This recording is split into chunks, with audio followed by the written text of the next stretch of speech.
I was standing near the champagne fountain at my sister Brielle's wedding reception when my parents cornered me. The country club ballroom glittered with crystal chandeliers, and 52 guests mingled around us in their formal attire. My father Gerald grabbed my arm while my mother Patricia held out her hand, palm up, her face twisted with entitlement. "Hand over your penthouse keys right now," she demanded. "Brielle deserves that place more than you do. You are single and selfish." When I said no, when I told them I had worked 6 brutal years to afford that home, my mother's hand flew across my face so hard my diamond stud earring popped out and skittered across the marble floor. Blood trickled from my earlobe. 52 people watched in stunned silence. I turned and walked out, my face burning with humiliation and rage. In my car, hands shaking, I made one phone call. Within an hour, everything changed. I drove to Goodale Park, about 10 minutes from the country club, and pulled into an empty spot near the pond. My ear throbbed. I pressed a napkin I had grabbed from the reception against it, watching the white fabric turn red. My hands would not stop shaking. This was not how today was supposed to go. Let me back up. My name is Tommy, and I am 32 years old. I grew up in a middle-class neighborhood in suburban Columbus, Ohio, in a split-level house with beige siding and a 2-car garage. My parents worked regular jobs. My father was an insurance adjuster. My mother was a secretary at a dental office. We were not rich, but we were comfortable. And then there was Brielle, my younger sister by 4 years, who could do no wrong in their eyes. From the time she was born, everything revolved around her. When I wanted to join the baseball team in high school, my parents said they could not afford the fees because Brielle needed ballet lessons. When I got accepted to Ohio State, they told me I would have to figure out my own way through because they were saving for Brielle's education at a private university. So I worked 3 jobs during college. I delivered pizzas, I stocked shelves at a grocery store overnight, and I did data entry on weekends.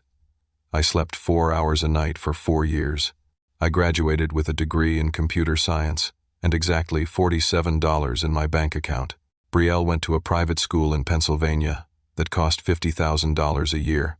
My parents paid every cent.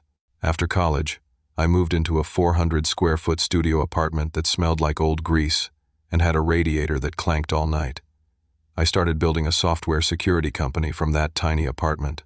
For 6 years, I worked 100-hour weeks. I ate ramen noodles and peanut butter sandwiches. I wore the same 3 shirts until they had holes. I poured everything into my company, and slowly, painfully, it grew. We landed our first major client in year 3. By year 5, we had 12 employees.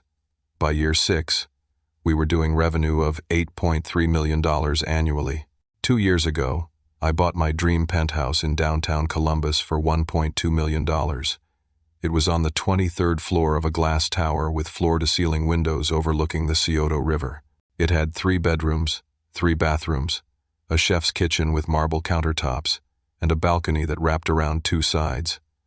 I paid for it with money I earned. Every single dollar came from my own sweat and sacrifice. When I told my parents I had bought it, they did not congratulate me. My mother asked why I had not bought them a house instead. My father said I was showing off. Brielle rolled her eyes and said it was too modern for her taste. That was 2 years ago. Now, sitting in my car with blood on my collar, I thought about Brielle's wedding. It had cost $80,000. My parents had taken out a second mortgage on their house to pay for it. The ceremony was at a historic chapel with stained glass windows. The reception was at this country club with a live band, premium open bar, and a 7-course meal. Brielle's dress alone cost $6,000. I had contributed $10,000 as a gift. My mother called it insulting. 3 weeks ago, my parents invited me to dinner at their house. It was just the 4 of us, since Brielle was busy with wedding planning. Over pot roast and potatoes, my father cleared his throat and said they needed to talk to me about something important. My mother folded her hands on the table and looked at me with that expression she always had when she wanted something, like she was doing me a favor by asking. They told me that Brielle and her fiancé Trent needed a proper start to their marriage. They were young, and Trent was just starting his career in his family's construction business. My parents said it would be the right thing, the family thing, for me to give Brielle and Trent my penthouse. After all, I was 32 and still single. I did not need 3 bedrooms. I was selfish for living alone in such a big space, when Brielle and Trent could use it to start their family. I stared at them across the table. I asked if they were serious. My mother said of course she was serious. Family takes care of family. I owed them everything. They had raised me. That penthouse, she said, belonged to all of us. I told them no. I told them I had worked for 6 years, sacrificed everything, to afford that place. It was mine. I was not giving it away. My father's face turned red. He said I was ungrateful. My mother said I was breaking her heart. I left that dinner early, and we had not spoken about it again until today, at the wedding reception, when they ambushed me in front of 52 guests. Now, sitting in my car, my phone buzzed. A text from Brielle. I opened it. You ruined my wedding. Mom's right. You're selfish. Don't contact me again. I read it 3 times. My own sister. My chest tightened. I realized in that moment that my entire family had turned against me. They genuinely believed I was the villain in this story. They thought I owed them my success, my home, my life. I looked at my phone screen. The call I had made from the parking lot was still in my recent calls. Marcus Whitfield, attorney. Marcus was my friend from college, one of the only people who had stayed in touch through all those brutal years. He was also a real estate attorney now, one of the best in Columbus. When I called him from the parking lot, voice shaking with rage and humiliation, I told him what happened. I told him to meet me at the country club and to bring the paperwork. Marcus said he would be there in 45 minutes. I drove back to the country club. My ear had stopped bleeding, but it still throbbed. I walked into the lobby and stood near the entrance to the ballroom, watching through the glass doors. The reception was in full swing. The band played something upbeat. People danced. Brielle and Trent swayed in the center of the floor, all smiles, like nothing had happened. My parents stood near the head table, talking to relatives, probably telling everyone what a horrible son I was. Marcus arrived exactly 43 minutes after my call. He was 6'4", broad-shouldered, with the kind of presence that made people step aside when he walked into a room. He wore a charcoal suit and carried a leather briefcase. When he saw my face, his jaw tightened. "You good?" he asked. I nodded. "Let's do this." We walked into the ballroom together. The music was loud. People were laughing. Marcus and I made our way through the crowd toward my parents. When my mother saw Marcus, her face went white, then red. Then she started screaming. "What is he doing here? Get him out. This is a private event." People stopped dancing. The band trailed off mid-song. Everyone turned to look. Marcus set his briefcase on a nearby table and opened it with calm, deliberate movements. He pulled out a folder. "Good evening, everyone," Marcus said, his voice carrying across the now silent ballroom. "My name is Marcus Whitfield. I am Tommy's attorney and a real estate lawyer. I am here to clarify a legal matter." My father stepped forward, face purple with rage. "You have no right to be here." Marcus ignored him. He held up the documents. "These are the legal papers, proving that Tommy is the sole owner of a penthouse located at 250 Marconi Boulevard, Unit 2303. This property was purchased by Tommy alone, with his own funds, 2 years ago. There is no joint ownership. There are no co-signers. Tommy's name is the only name on the deed." Brielle pushed through the crowd, Trent right behind her. "What is this?" she shouted at me. "What are you doing?" Marcus continued. "I understand there has been some confusion about this property. I am here to make it absolutely clear that Tommy has just signed paperwork to place this penthouse into an irrevocable trust. This means it is now legally impossible for ownership to be transferred to anyone else without Tommy's explicit consent, which he will not be giving." My mother lunged toward Marcus. My father grabbed her arm, holding her back. "You cannot do this," she screamed at me. "We had an agreement." I spoke for the first time since entering the ballroom. "We had no agreement. I never agreed to give Brielle my home." Trent stepped forward, his face twisted with anger. "You told us we could have it. You said it at Easter dinner. You promised." I stared at him. I had never promised any such thing. I looked at my parents and realized what they had done. They had lied to Brielle and Trent. They had told them, I agreed to give up the penthouse. They had built this entire expectation on a fabrication.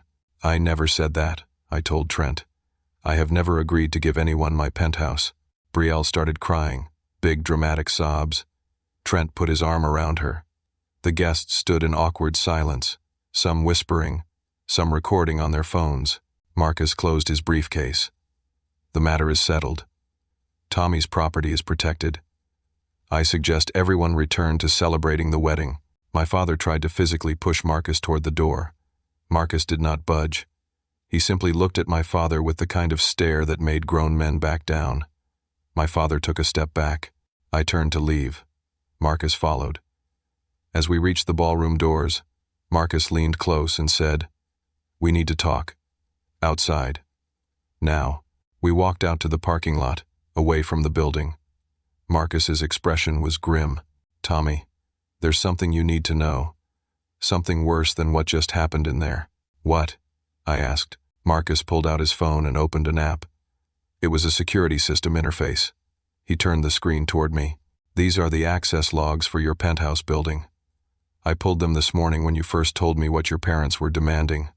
Look at the dates." I looked. My stomach dropped. There were dozens of entries to my penthouse over the past 3 weeks. Times when I was not home. Times when I was at work or out of town. "Who has been in my place?" I asked, though I already knew the answer. "Your parents," Marcus said, "and Brielle. They have been entering your penthouse without permission for 3 weeks. They used a copy of your keys. Do you remember that family dinner at their house last month?" I nodded slowly, the memory surfacing. I had gone to the gym after that dinner. I left my gym bag in my car. The next morning my keys were still in the bag, but something felt off. I had dismissed it. "They copied your keys," Marcus said, "and they have been moving Brielle's belongings into your penthouse. They have been showing the place to Brielle and Trent, telling people it is Brielle's wedding gift from you. Tommy, they have been planning this for weeks." I felt like the ground was tilting beneath me. My own parents, breaking into my home, moving someone else's belongings into my space. "We need to go there," I said. "Right now." Marcus nodded. "I will drive." We arrived at my building 20 minutes later. The night doorman, Luis, greeted me as we walked through the lobby. "Evening, Mr. Tommy. Your sister was here earlier today. She had a lot of boxes." My jaw clenched. "Thanks, Luis." Marcus and I took the elevator to the 23rd floor. My hands shook as I unlocked my door. When I pushed it open, my heart sank. The guest bedroom on the left was filled with boxes. Cardboard boxes stacked 4 high, labeled in Brielle's handwriting. Clothes, books, kitchen stuff, decorations. The second guest bedroom had more boxes, plus pieces of furniture I did not recognize. A dresser, a small desk, a standing mirror. I walked to my master bedroom. The door was open. Someone had been in here. My closet door was ajar. Items on my dresser had been moved. I checked my home office. Papers on my desk were slightly out of order. Someone had rifled through them, and then I saw it. In the corner of my office, near the window, my safe. It was a fireproof floor safe, bolted into the concrete. The digital keypad had scratches around it. Fresh scratches. Someone had tried to drill into it. "Marcus," I called. He came into the office. I pointed at the safe. Marcus crouched down, examining it. "They tried to get in. Did not succeed, but they definitely tried." "What's in there?" he asked. I swallowed hard. "Physical stock certificates for my company, worth about $4.7 million.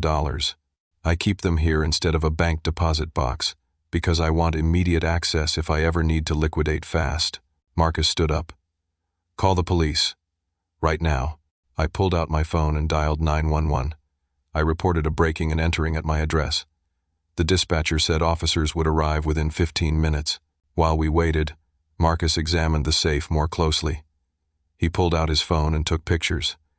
Then he opened the building's security app again and pulled up the camera footage for my floor. We watched 3 weeks of comings and goings. My parents, Brielle, Trent. Sometimes together, sometimes separately. Moving boxes, carrying furniture. On one clip from 4 days ago, my father spent 20 minutes crouching in front of my safe with a drill. 2 police officers arrived 14 minutes later. Officer Martinez and Officer Chen. I showed them everything. The boxes, the moved furniture, the attempted safe breach. Marcus showed them the security footage. The officers took notes, asked questions, documented everything with photographs. This is criminal trespass, Officer Martinez said. Possibly attempted burglary, depending on what the prosecutor decides. Do you know who did this? Yes, I said. My parents, Gerald and Patricia Morrison, and my sister Brielle Morrison. Well, Brielle Carlson now. She just got married today. The officers exchanged a glance. Family dispute, Officer Chen said. It is more than a dispute, Marcus said. They broke into his home repeatedly over 3 weeks, moved belongings without permission, and attempted to access a safe containing millions of dollars in assets. This is serious criminal activity. We will need you to come to the station to file a formal report, Officer Martinez said. And we will need copies of all this security footage. I can provide that, Marcus said. As we were finishing up with the officers, my phone rang. My father. I put it on speaker. Tommy, you need to drop this right now. My father's voice boomed through the phone. We are your family. We have a right to be in that penthouse. Officer Martinez leaned closer to the phone. Sir, this is Officer Martinez with Columbus Police Department. You do not have a right to enter someone else's property without permission, even if you are related. We are currently investigating multiple counts of criminal trespass and attempted burglary. I advise you to contact an attorney. There was silence on the other end. Then my mother's voice in the background, shrill and angry. Then the call ended. 10 minutes later, my parents and Brielle showed up at my penthouse. They must have left the wedding reception and driven straight here.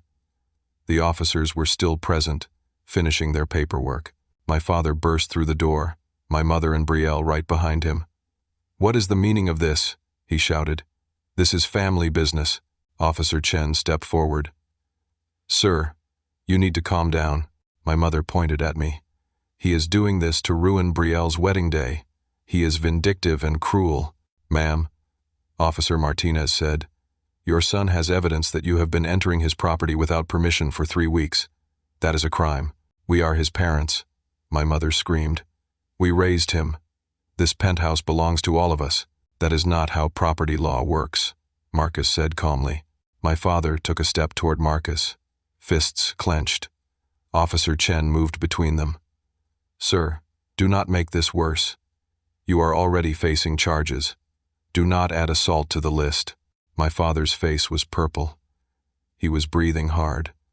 Brielle stood behind them, crying again, makeup running down her face. The officers informed my parents and Brielle that they were suspects in an ongoing criminal investigation. They were not under arrest at this moment, but charges would be filed. They needed to leave the premises immediately and were not to return or contact me except through an attorney. My mother started sobbing. You are destroying this family, she wailed at me. You destroyed it, I said quietly, when you broke into my home and tried to steal from me. Let me back up. My name is Tommy, and I am 32 years old. I grew up in a middle-class neighborhood in suburban Columbus, Ohio, in a split-level house with beige siding and a 2-car garage. My parents worked regular jobs. My father was an insurance adjuster. My mother was a secretary at a dental office. We were not rich, but we were comfortable. And then there was Brielle, my younger sister by 4 years, who could do no wrong in their eyes. The door closed. The penthouse was silent, except for the faint hum of the city outside my windows. Marcus put a hand on my shoulder. It is going to get worse before it gets better, he said. Are you ready for that? I looked around my home. My sanctuary that had been violated. My safe that someone had tried to drill open. The boxes of my sister's belongings that I would now have to remove. I did not have a choice, I said. They made it clear this was never just about the penthouse. They wanted everything. Marcus nodded. Then we fight. And we win. I pressed charges. Within 48 hours, The entire extended family knew, and they chose sides. Almost all of them chose my parents' side. My mother's sister, Aunt Carol, was the first to attack. She posted on social media with a long emotional rant about how I was a heartless monster who was prosecuting my elderly parents for the crime of loving their children. She called me ungrateful, cruel, and selfish. She shared old photos of me as a child with my parents, captioned with things like, "This is the son who is now trying to send his mother and father to jail." The post got shared 200 times in the first day. My cousins joined in. My father's brother's kids, people I had played with at family reunions, sent me messages calling me a disgrace. My grandmother, my mother's mother, called me and told me I was breaking her heart, and she was ashamed I carried the family name. Then Brielle made a video. She posted it on social media 2 days after the wedding. In the video, she sat on a couch, crying, makeup free, looking devastated. She talked about how I had promised her the penthouse as a wedding gift, how she and Trent had planned their whole future around it, how I had cruelly taken it back at the last minute for no reason other than spite. She said I had always been jealous of her, always resented the love our parents gave her. She said I was vindictive and hateful, and she did not recognize the person I had become. The video went viral locally. 30,000 views in 3 days. People commented with sympathy for her and rage toward me. Strangers sent me messages calling me terrible names. Someone found my company's social media accounts and flooded them with 1-star reviews. The reviews said things like, "Owner is a family abuser and would never do business with someone who treats his own sister this way." My company's phone rang constantly with people leaving hateful voicemails. My assistant, a woman named Stephanie who had worked for me for 2 years, came into my office on the 4th day after the wedding. She looked uncomfortable. "Tommy, I have to give my notice," she said. "I cannot work for someone who would do this to his family. It goes against my values." I stared at her. "Stephanie, you do not know the full story. I have seen enough," she said. "I am sorry. I will finish out the week." She left. I sat alone in my office, the walls feeling like they were closing in. Then the business consequences started. We had a major client, a financial services company, worth $2 million annually in contracts. The CEO called me personally. "Tommy, we have concerns about the negative publicity surrounding you and your company. Our board has decided we need to part ways. We will be terminating our contract effective immediately." I tried to explain. I tried to tell him what really happened. He cut me off. "This is not about the truth, Tommy. This is about optics. We cannot be associated with this kind of public controversy. I am sorry." The call ended. $2 million gone. 2 days later, another client called with the same message. Then, another. In 1 week, my company lost $5.3 million in projected revenue. My remaining employees were nervous. Our office felt like a funeral home. My board of directors called an emergency meeting. They sat around the conference table, looking grim. "Tommy, we need to discuss your role as CEO. This situation has become untenable. We are losing clients. Our reputation is being destroyed. The board has been discussing whether it might be best for you to step down temporarily until this blows over." I felt like I had been punched in the stomach. "This is my company. I built this from nothing." "We understand that," one of the board members said. "But right now, your presence is hurting the company. We have a fiduciary duty to protect it." "I need time," I said. "Give me 2 weeks to fix this." They agreed to 2 weeks. Barely. The bank called the next day. They were freezing my business line of credit due to concerns about reputational risk. Without that credit line, I could not make payroll in 2 weeks if clients kept leaving. Marcus came to my office that evening. He looked exhausted. "Tommy, we need to talk about Derek." Derek, my childhood best friend. The guy I grew up with, played basketball with, went to my first concert with. We had been close for 25 years. "What about him?" I asked. Marcus pulled out his phone and showed me a screenshot. It was a text conversation between Derek and someone named Kyle. In the texts, Derek talked about how he had been encouraging Brielle to push for the penthouse, how he had helped her manipulate our parents into demanding it. how he had a plan to get money out of this situation. I read the texts 3 times. My best friend. He had been involved in this from the beginning. There is more, Marcus said. Derek has been telling people that if you do not drop the charges against your parents, he has evidence that you assaulted Brielle years ago. He is threatening to go to the police with false accusations. My hands started shaking. This was beyond family greed now. This was a coordinated attack to destroy me. That night, I could not sleep. I lay in my penthouse bedroom, staring at the ceiling, listening to the city sounds outside. My phone buzzed constantly with hateful messages. My company was falling apart. My family had turned into enemies. My best friend was plotting against me. Even my girlfriend Jennifer, who I had been dating for 8 months, sent me a text that evening. I cannot handle this drama anymore. I think we should take a break. Maybe permanent. I am sorry. I was alone. Completely alone. Everything I had built over 6 years was crumbling. The next morning, Derek showed up at my office. He walked past the receptionist, who tried to stop him, and barged into my office. Before I could stand up, he punched me in the face. My nose exploded with pain. Blood poured down my face.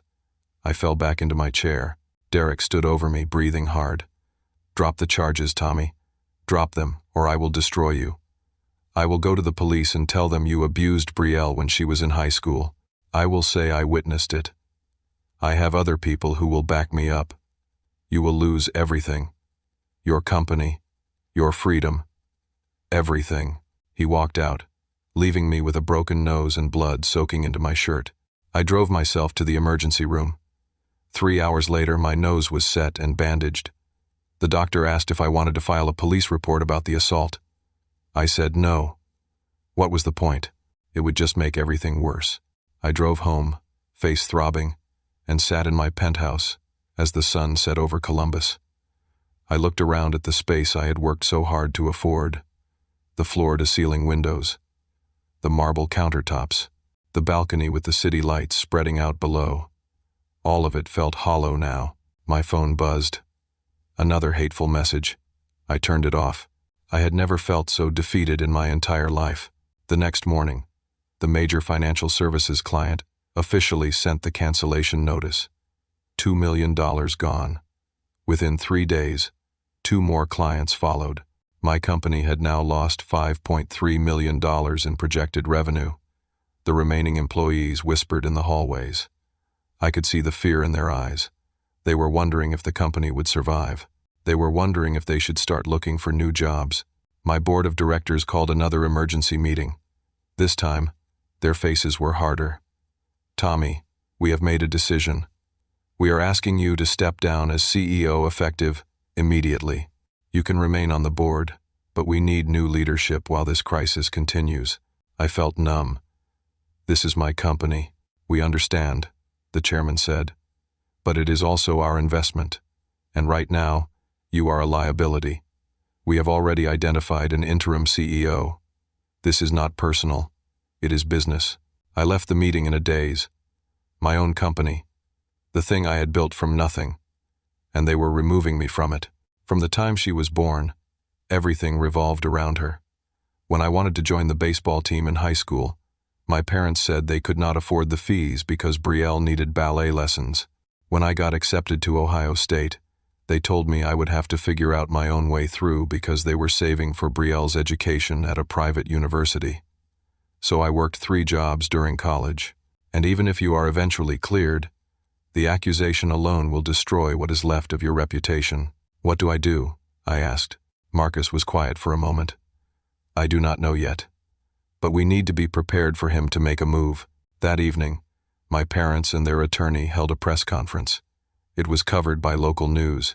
They stood outside their lawyer's office, my mother dabbing at her eyes with a tissue, my father looking stern and wounded. Their attorney, a man named Richard Blackwell, who was known for being aggressive and expensive, spoke first.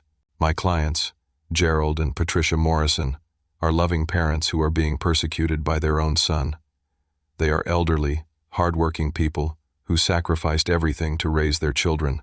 Now, in their time of need, their son has turned on them. He has filed false charges against them in a vindictive attempt to avoid his family responsibilities. My clients are considering a civil lawsuit for elder abuse and emotional distress. Marcus called that afternoon. Tommy, we have a problem. Derek's threat is credible. I have been doing some digging. He has been talking to people, planting seeds. He has been telling mutual friends from high school that you were always volatile, always had a temper, always treated Brielle badly. He is building a narrative. If he goes to the police with an accusation, even a false one, it will be taken seriously. My phone exploded with more hateful messages. The company's social media was flooded with more negative reviews. Our few remaining clients started asking questions. The bank called to say they were reconsidering whether to continue any relationship with my company at all. The news crews ate it up. The story aired that evening with sympathetic coverage toward my parents. They were portrayed as victims. I was portrayed as a wealthy, ungrateful son who was too selfish to help his family. The building manager knocked on my door around 9 p.m. He was an older man named Frank, always friendly. Tonight, he looked uncomfortable. Mr. Morrison, I need to talk to you about something. We have been getting complaints from other residents. There are protesters in front of the building sometimes. News crews. It is disrupting the building. The condo association has asked me to speak with you about possibly finding another place to stay for a while. Just until this blows over. I stared at him. You are asking me to leave my own home. Not permanently, Frank said quickly.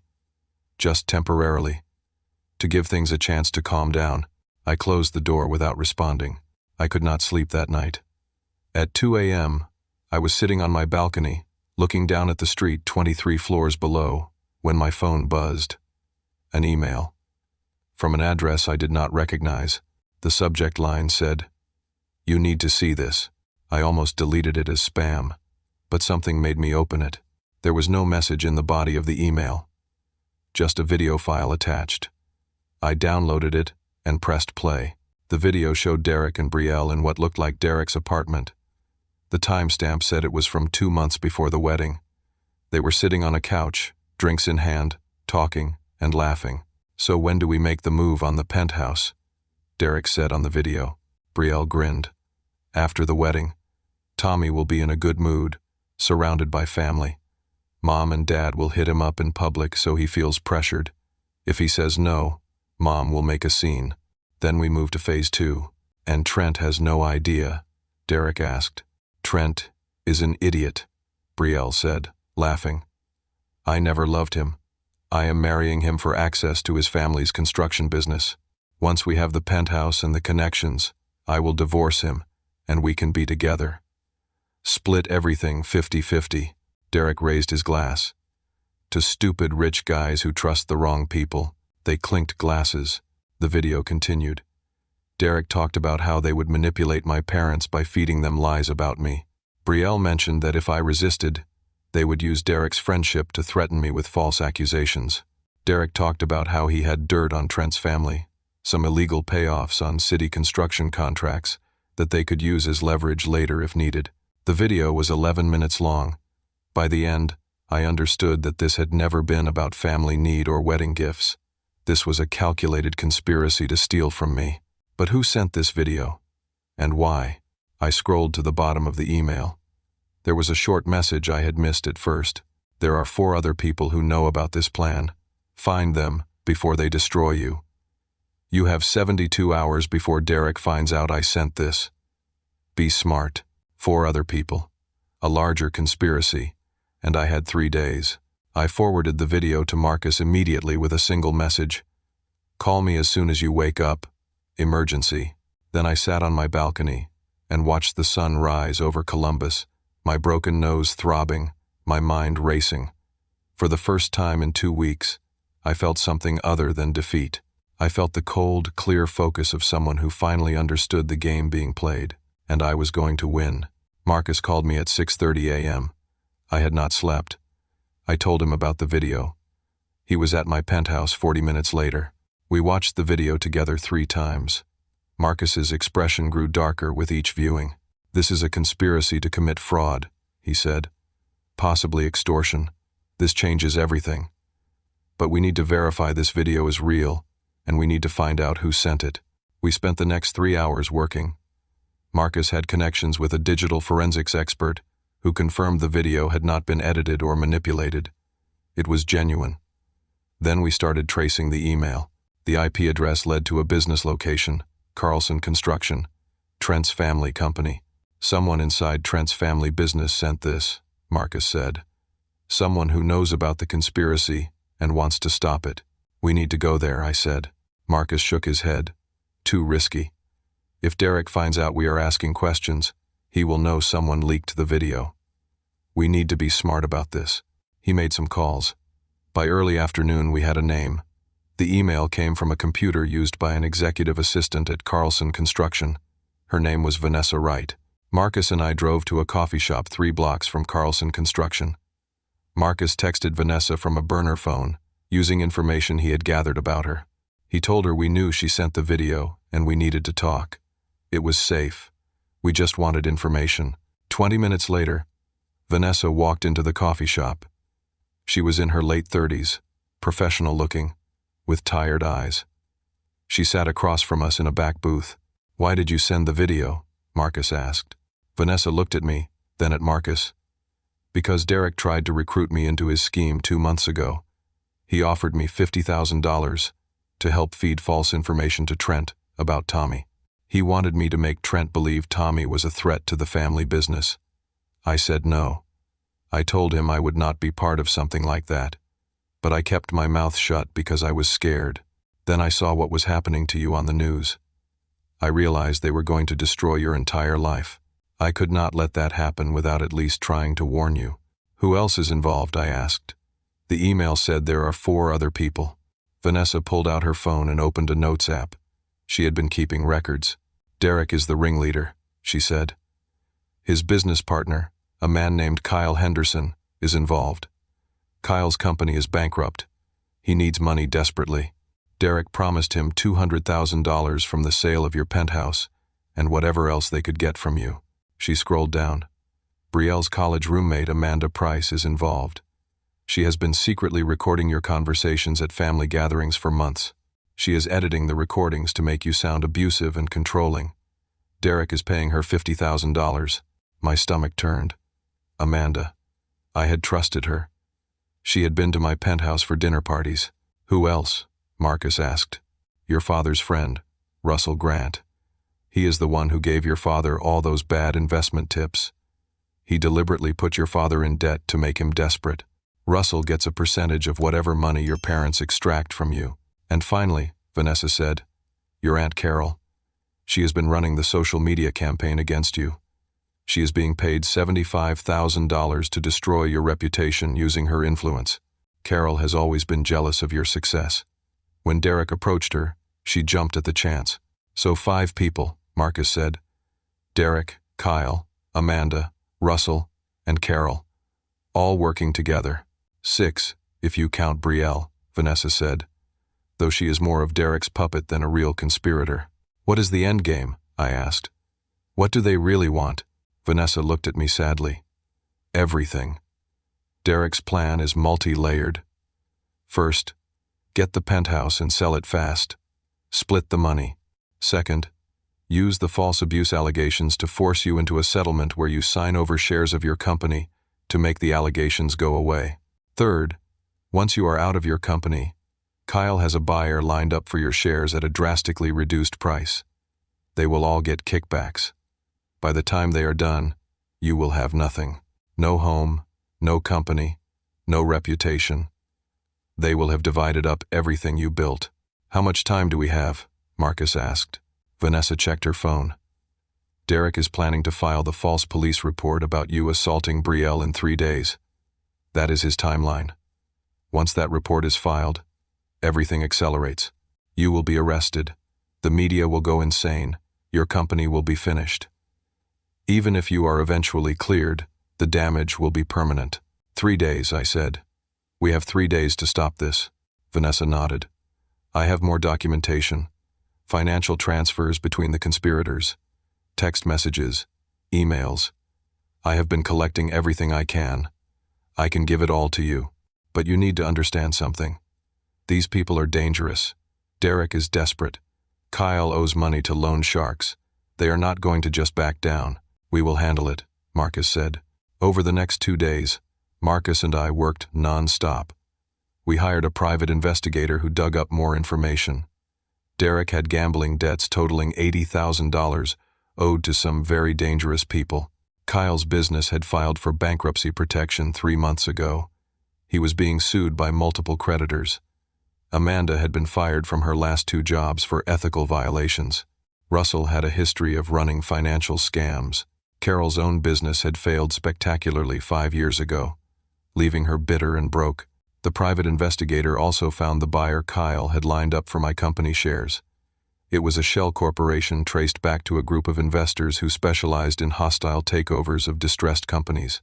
They would buy my shares for pennies on the dollar, take control of my company, strip its assets, and sell off the pieces. My employees would lose their jobs. Everything I built would be dismantled for parts. We compiled everything into a comprehensive file: video evidence, financial records, text messages, witness statements from Vanessa, documentation of the edited audio recordings, proof of the conspiracy. On the morning of the 3rd day, just hours before Derek planned to file his false police report, he made his move anyway. I got a call from Marcus at 8 a.m. Tommy, Derek just filed a police report claiming you attacked him. He is saying the assault from the other day was actually you attacking him, and he was defending himself. He also filed a report claiming you assaulted Brielle when she was 17 years old. I felt my blood run cold. He is a day early. Why? I do not know. Maybe he suspects something. But it gets worse. Amanda just released the edited audio recordings to the media, and your parents' attorney held another press conference announcing they are filing a civil lawsuit against you for elder abuse and emotional distress. They are suing for $500,000.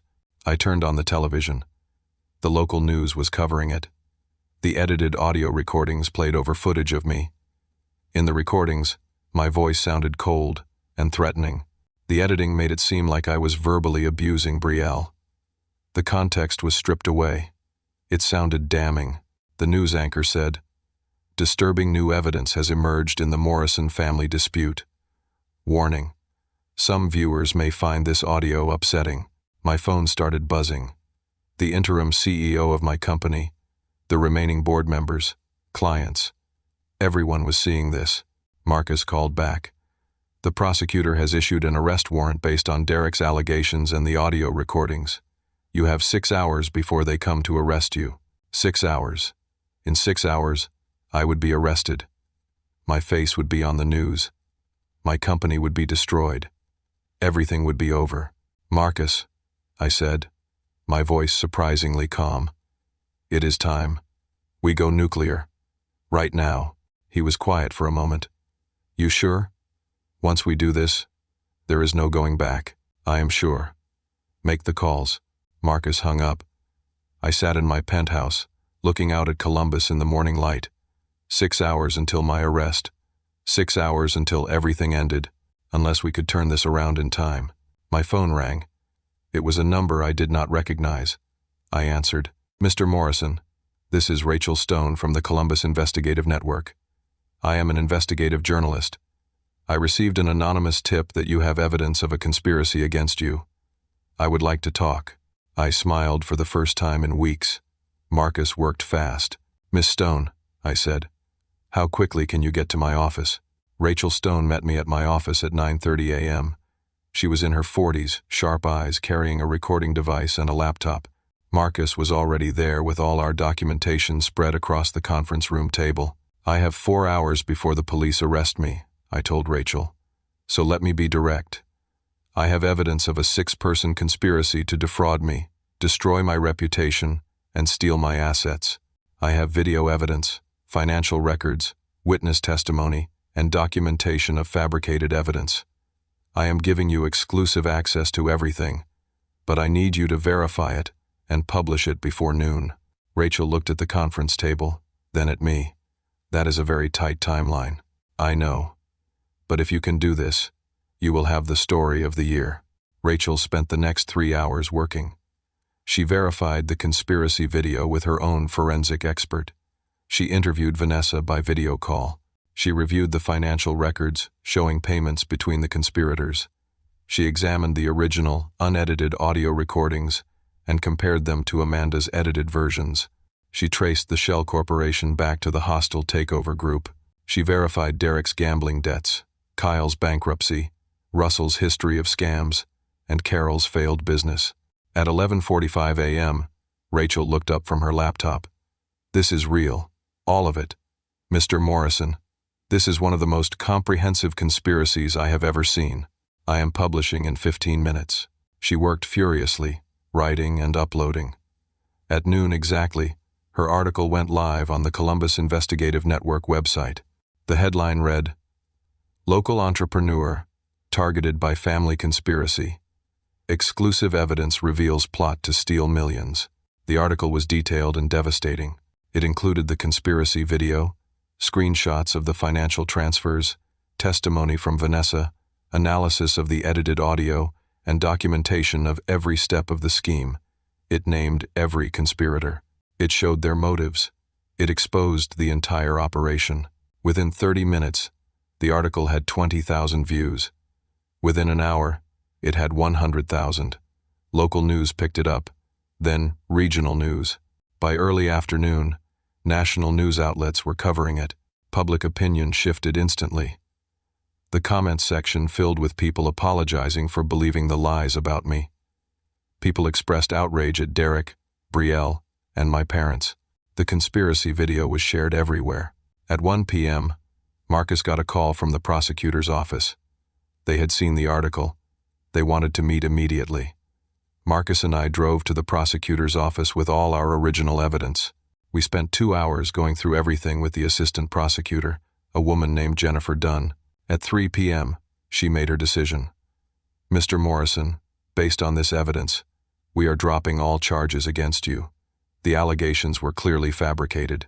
We are issuing new arrest warrants for Derek Hansen, Kyle Henderson, Amanda Price, Russell Grant, and Carol Patterson for conspiracy to commit fraud, extortion, filing false police reports, and attempted theft." "What about my parents?" I asked.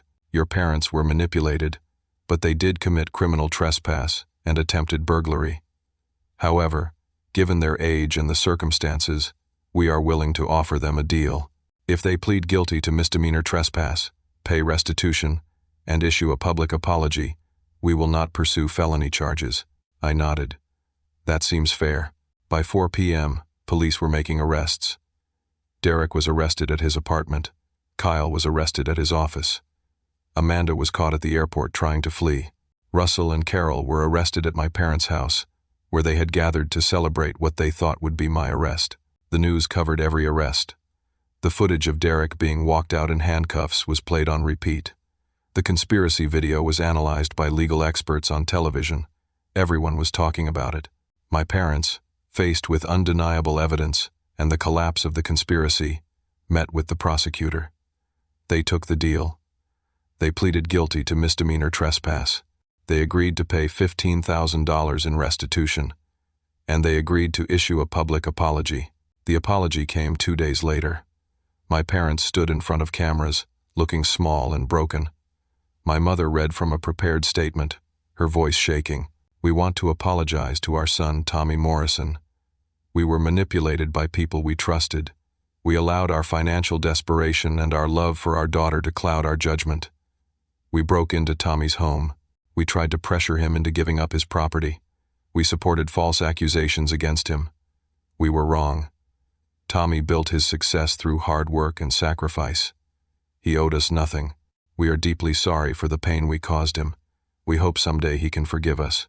My father stood next to her, silent, looking at the ground. I watched the apology from my penthouse. I felt no satisfaction, only sadness. My family had destroyed themselves through greed and manipulation. Brielle's situation unraveled quickly. Trent discovered everything: the affair with Derek, the fact that Brielle had married him under false pretenses, the conspiracy. He filed for annulment immediately. The marriage was voided. Brielle was left with nothing. Derek was in jail. Trent wanted nothing to do with her. She had destroyed her wedding, her marriage, and her reputation in one spectacular implosion. 1 week after the arrests, Brielle showed up at my penthouse. The doorman called up to ask if I would see her. I almost said no, but something made me agree. She looked terrible. Hair unwashed, eyes red and swollen, wearing sweatpants and an old jacket. She stood in my doorway, unable to meet my eyes. "Tommy," she whispered, "I am so sorry. I ruined everything. I destroyed my life. I hurt you. I was stupid and greedy, and I listened to the wrong people. I do not expect you to forgive me. I just needed you to know that I am sorry." I looked at my sister, 4 years younger than me. Once upon a time, we had been close. We had played together as kids. I had helped her with homework. I had protected her from bullies, and she had conspired to destroy me. "Brielle," I said slowly, "I forgive you as a human being. I do not wish you harm. But you are not my sister anymore. You made your choices. You chose Derek over family. You chose money over integrity. Those choices have consequences.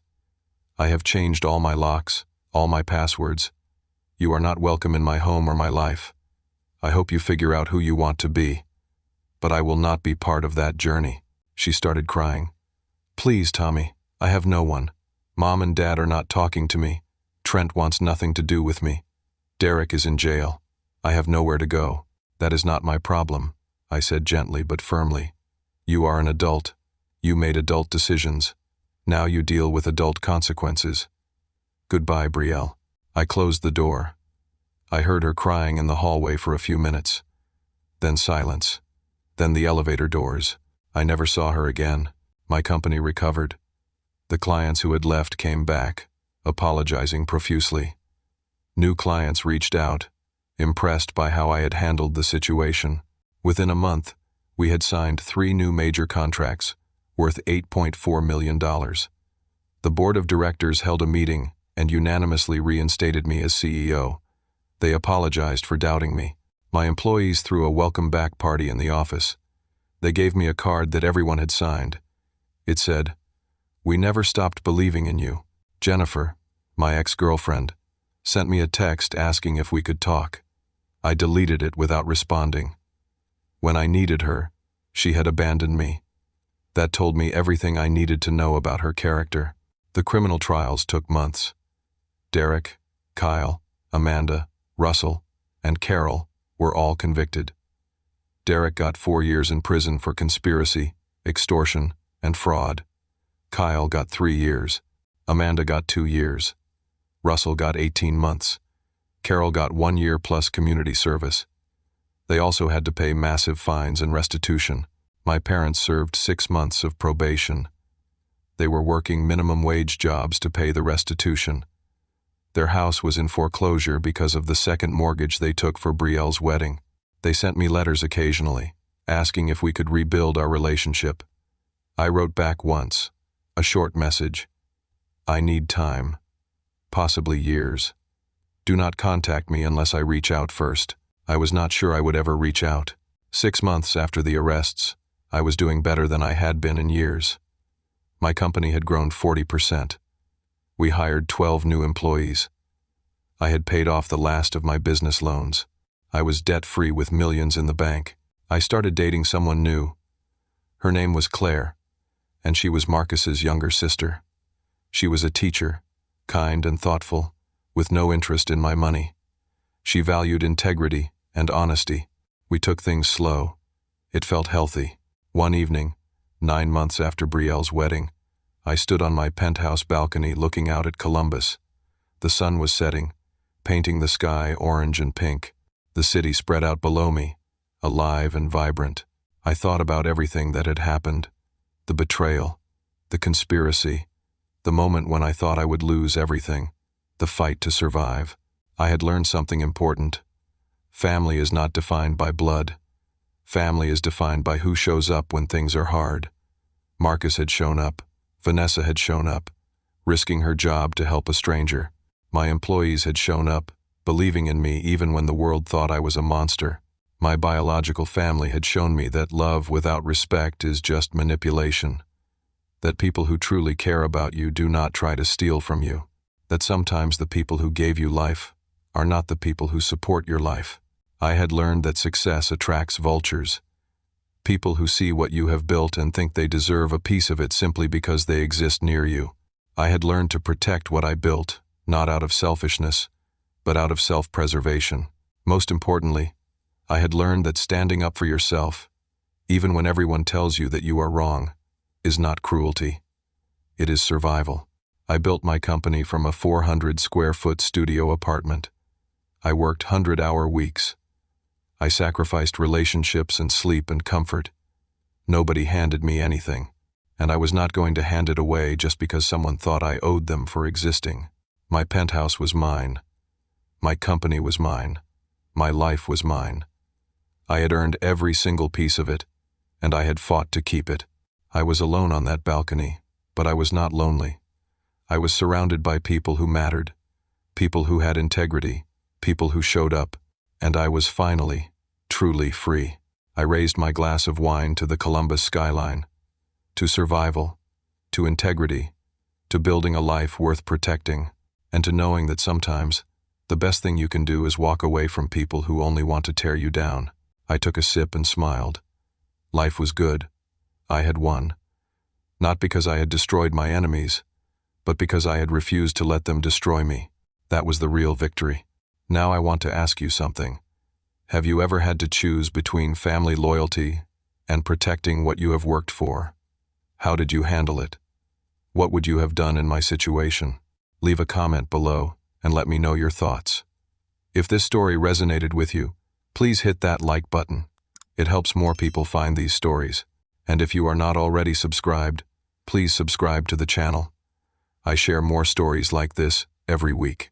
Finally, share this with someone who needs to hear it, someone who might be struggling with family boundaries or feeling guilty for protecting themselves. Sometimes people need to know they are not alone. Thank you so much for listening to my story. I hope it brought you some comfort or insight. Take care of yourselves, and remember, you have the right to protect what you have built. Until next time.